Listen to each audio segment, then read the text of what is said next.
वालेकुम और बिस्मिल्लाहिर्रहमानिर्रहीम। मेरे चैनल में आप सबको वेलकम। इट्स जर्जीज माई लाइफ, ये हमारे चैनल का नाम है और आज से हम अपना न्यू चैनल स्टार्ट कर रहे हैं। इसमें हम हर तरह से बेनिफिट्स, फ्रूट्स के बेनिफिट्स, किसी भी स्किन केयर, हर तरह की हम बात करेंगे और इसमें हर तरह से हम लोग एक दूसरे से कनेक्ट में रहेंगे। और आप कमेंट्स करके भी बता सकते हैं कि आपको ये मेरी रेसिपी कैसी लगी। आज हम बना रहे हैं चिकन टेंडर पॉप्स। ये बहुत ही अच्छी, ट्राइड एंड टेस्टेड रेसिपी है। तो आइए चलते हैं बग़ैर टाइम ज़ाया किए और इसकी इंग्रेडिएंट्स देखते हैं। जी, तो इसके इंग्रेडिएंट्स देखते हैं। पहले मैंने तकरीबन 1.5 kg चिकन बोनलेस ली है। उसके साथ मैंने 1 एग लिया है, 1 चिकन क्यूब है टेस्ट के लिए, white paper, black pepper, red chilli powder, ginger garlic paste है और 1 सॉल्ट टू टेस्ट है, आप जैसा भी इसके अंदर डालना चाहें। ये मैंने मैदा लिया है 3 कप्स मैदा, क्योंकि हमारा ये ज़्यादा है चिकन क्वांटिटी, इस वजह से हमने मैदा इसके अंदर 3 कप्स लिया है। साथ में 1 कप हमने कॉर्नफ्लोर लिया है। कॉर्नफ्लोर से इसकी टेंडेंसी बहुत अच्छी हो जाएगी और ये क्रिस्प बनेंगे। जी, तो अब मैरिनेशन स्टार्ट करते हैं। सबसे पहले हमने चिकन को हमने एक बिग बाउल में डालिएगा आप, ताकि मैं इसको आप मैरिनेट करने में आपको इजी रहे। उसके बाद हमने इसके अंदर 1 गार्लिक और जिंजर पेस्ट डालना है आपने, जो हमने 1 स्पून लिया था। और साथ में 1 स्पून जो हमने रेड चिली पाउडर लिया है वो आप ऐड कर दीजिए इसके अंदर। सब अच्छी तरह क्लीन कर लीजिएगा, कोई चीज़ ज़ाया ना हो। 1 स्पून हमने ब्लैक पेपर लिया है, ये आप ऐड कर लीजिए। 1 स्पून हमने वाइट पेपर लिया है, ये भी आप ऐड कर दीजिए। इसके अंदर ये चिकन क्यूब था, ये इसके अंदर चला जाएगा। 1 एग हमने इसके अंदर ही मैरिनेट कर देना है। और सॉल्ट टू टेस्ट, आप अपने टेस्ट के हिसाब से इसके अंदर सॉल्ट ऐड कर सकते हैं।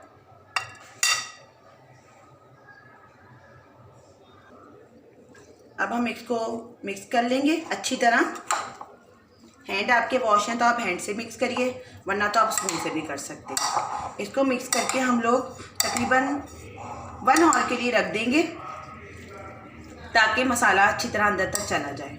ये बहुत अच्छी रेसिपी है और बच्चों को बहुत पसंद है। आप ये लंच बॉक्स में भी दे सकते हैं बच्चों को। ये लंच बॉक्स के लिए बहुत अच्छी रेसिपी है। आप लाइट सा फ्राई करके रख लें और उसके बाद जब आपको ज़रूरत हो और फ्रीज़ कर लें, और उसके बाद जब आपको ज़रूरत हो तो आप उसको फ्राई कर लीजिए। ये अब हमने अच्छी तरह मिक्स कर दिया और अब हम इसको ½ एन आवर के लिए रख देंगे।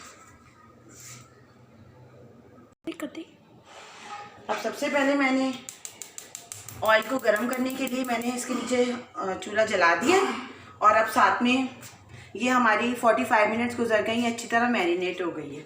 अब हमने इसके अंदर मैदा, एक बिग बाउल में आप लीजिएगा, जो हमने मैदा और मीठा सोडा थोड़ा सा मिला के रखा था, 3 कप मैदा और पिंच ऑफ मीठा सोडा, वो हमने इसके अंदर कर दिया। और ये कॉर्नफ्लोर हमने इसके अंदर डाल देना है।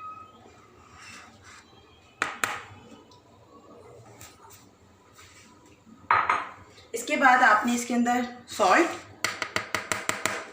और ब्लैक पेपर थोड़ा सा टेस्ट के लिए, ये आपने ऐड कर देनी है और आपने इसको अच्छी तरह मिक्स कर देना है।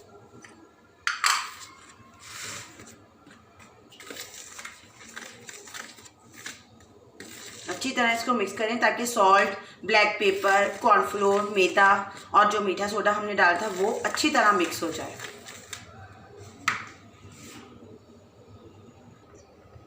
जी, बिस्मिल्लाहिर्रहमानिर्रहीम।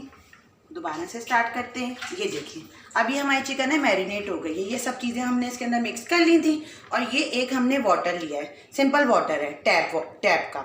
और ये हमारे पास एक प्लेट है। सबसे पहले आपने क्या करना है, एक मैदे में इसको डिप करना है, फिर आपने ये वाटर में डिप करना है, फिर आपने ये मैदे में इसको अच्छी तरह डिप किया। जितना अच्छी आप इसकी कोटिंग करेंगे, सारी क्रिस्प और सारा बनाने का जो है चिकन का ऊपर से जो इसकी टेक्सचर बनेगा वो इसी की वजह से बनेगा। ये देखेंगे, ये हमने ऐसे करके रख दी, ये हमने फिर से ऐसे किया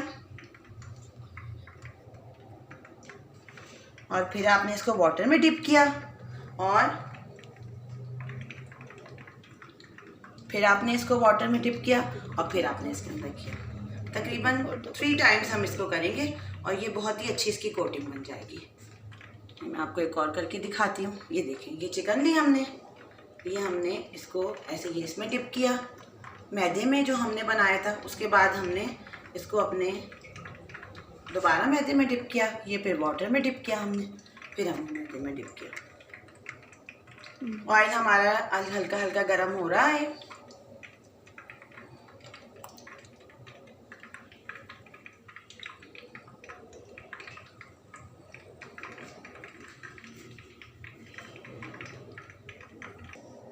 अब हमारा ऑयल गर्म हो गया है। अब हम इसके अंदर चिकन डालेंगे, थोड़ी थोड़ी करके डालेंगे।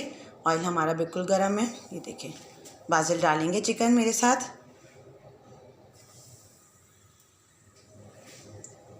स्लोली स्लोली डालते हैं हम इसके अंदर ऐड करेंगे चिकन।